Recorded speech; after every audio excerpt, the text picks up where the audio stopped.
Hello everybody, this is Hollywood Joe Williamson from Hollywood's World of Sports. Tonight I'm coming to talk to you about a very interesting topic that I just stumbled upon a few days ago.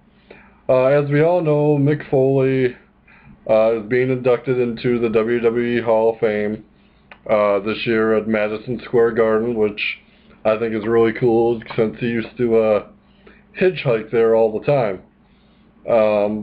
But that's not what I'm going to talk about today. I was wondering way back at Survivor Series when it was Team Foley versus Team Ziggler, why Mick Foley wasn't wrestling and why he hadn't wrestled in other spots last year when he was put on TV. And come to find out, Mick Foley neurologically, because he has seen a neurologist over the last 6 months, cannot wrestle again.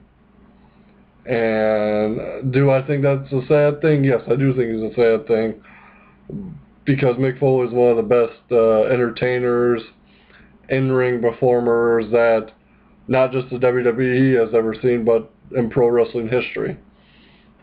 Do I think it's a smart thing to never wrestle again?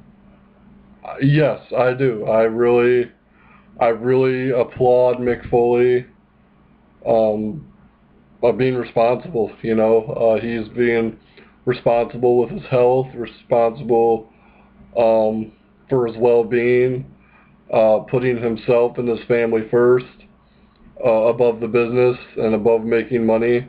Obviously, he can still be in other roles and make money, but I just want to say, athletes out there, especially the football players, with all the football mess going on, they need to look at Mick Foley. They need to see what he's done. He put himself through a lot of damage. And I'm not just talking about like body parts, I'm talking to the brain. But the one thing I respect about Mick Foley is every time he had a concussion, he didn't go back out and wrestle the next night.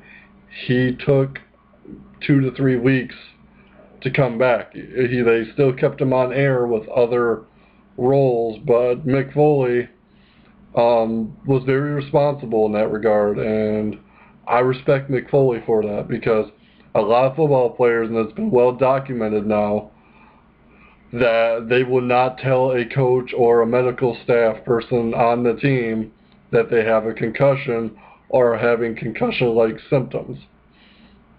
And, with that being said, there's this big issue right now with former NFL players suing the NFL over their concussions and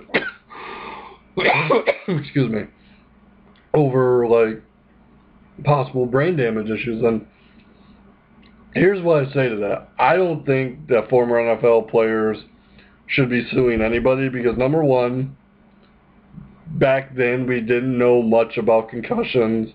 The medical technology was not what it is today. And three, you signed up to play that sport. You knew the risks involved. You knew that there was potential danger to your health and your physical well-being. Now, do I think the NFL should have better retirement packages medically for these players? Oh, yes, I do. Because the players are what makes the NFL go around.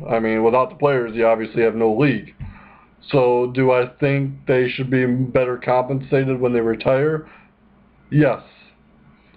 But then that brings me to another point. There's no reason under the salaries that these players make, because these players make multi-million dollars a year. There's no reason they cannot go out and buy an insurance plan for themselves and their family. There's no reason for it. All that money, and you're not going to invest in a, insurance plan for yourself, for your family. So in that regard, it's these players, these athletes, that are investing their money in the wrong way. Instead of buying 5 to 6 cars Invest in your health. Invest in your physical well-being. Mick Foley was smart. Mick Foley invested himself in his well-being and his health. I mean, I'll be honest with you. If Mick Foley would have wrestled through all those concussions, I don't believe he could have written as many books as he has. Because the brain can only handle so much. And speaking from somebody who's had a concussion, it was a minor one, but I tell you, you gotta let yourself heal. You gotta let yourself, you gotta let yourself calm down from that, and not use all your brain cells. I mean, it's like I said, I miss Mick Foley's in-ring work. I mean, Cactus Jack, Dude Love, Mankind, Mick Foley, I mean, call him the hardcore legend, the hardcore icon, whatever, but at the end of the day, he is being smart. And do I wish he would have had that match with Dean Ambrose last year at SummerSlam like they were planning to? Yeah. Yeah, because that would have been a great way to get Dean Ambrose over. And that was the original plan, actually. Is Dean Ambrose was supposed to fly solo because he started a YouTube and Twitter feud with Mick Foley. And so Dean Ambrose was supposed to be solo. He was not supposed to be a part of the Shield.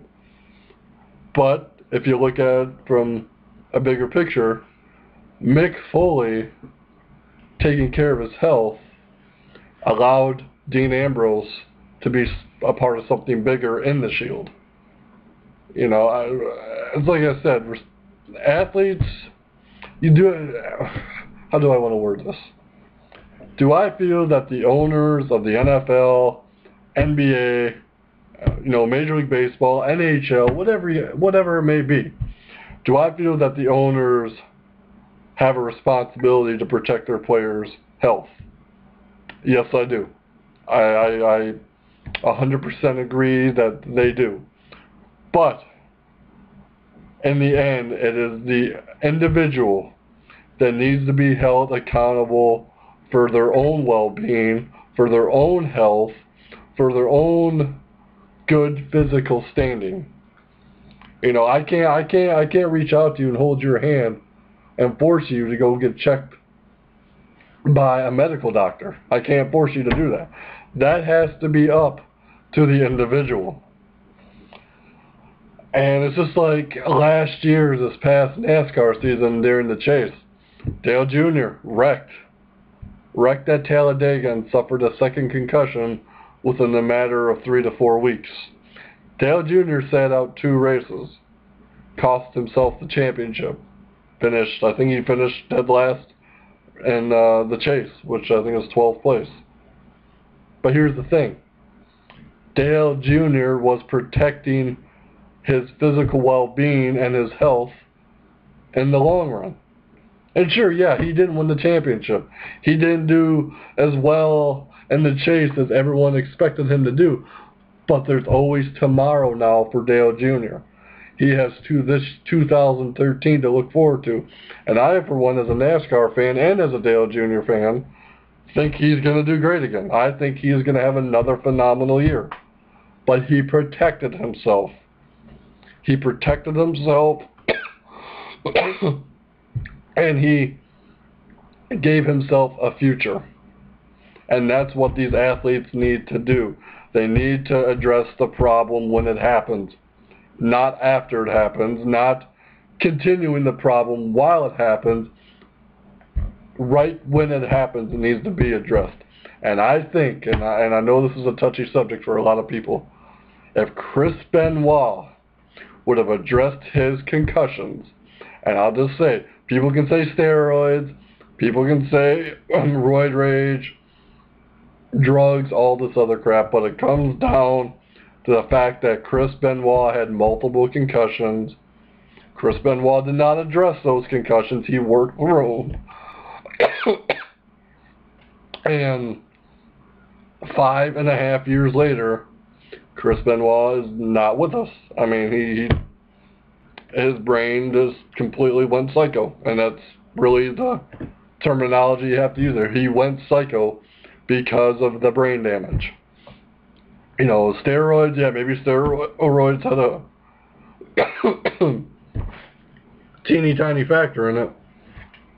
But at the end of the day, it was Chris Benoit's, you know, accountability or lack thereof that cost him his life and the life of 2 others and put the WWE in jeopardy.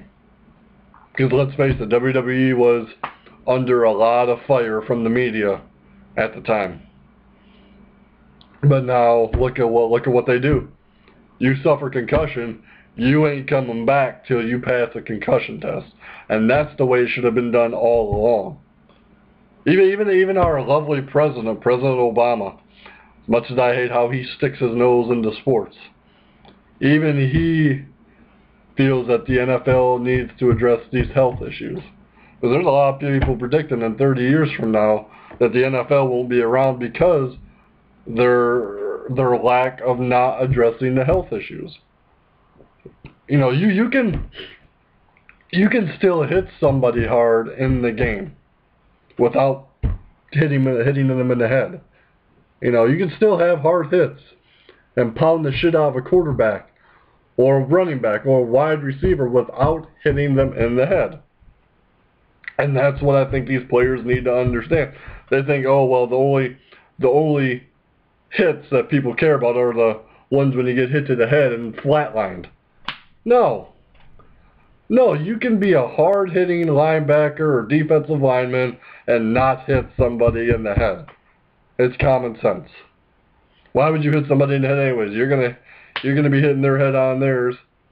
There's just as much of chance as you getting hurt as the person you're hitting. I mean, come on, think about it. So like I said, with that being said, I want to applaud Mick Foley for being responsible. I want to applaud Mick Foley for making the right decision, even though it's probably a tough one for him. Because, like I said, he is one of the greats of all time. There's no doubting about that. When people think of wrestling in the late 90s, people, you know, they talk about individuals like Stone Cold and The Rock, but in terms of wrestling moments, they talk about King of the Ring 1998, Hell in a Cell. That's the one moment that's talked about the most. And Mick Foley did that, but Mick Foley paid the price as well. So people gotta understand, as much as you'd like to see him in the ring again, because I can tell you right now, on April 6th at the Hall of Fame ceremony, people will be chanting one more match. There's no doubt about that. But the fact of the matter is, he invested in his health. He invested in his physical well-being. And I could sit here all day long and repeat myself. But that's what it comes down to. Mick Foley took responsible actions. He was responsible enough to seek help and guidance. And he held himself accountable for his health and his physical well-being. So, with that being said, I'm hoping maybe this will, you know, open some eyes for some people. I think it will. I hope it does. You know, athletes out there, young athletes, you know, elementary, middle school, high school, even college athletes. Sometimes the money is just not worth getting hurt. So if you're going to go after the money, make sure you invest in your health and your physical well-being. With that being said, this is Hollywood Joe from Hollywood's World of Sports, signing off.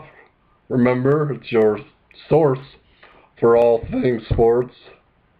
And as always, controversy doesn't come without criticism. Bang, bang!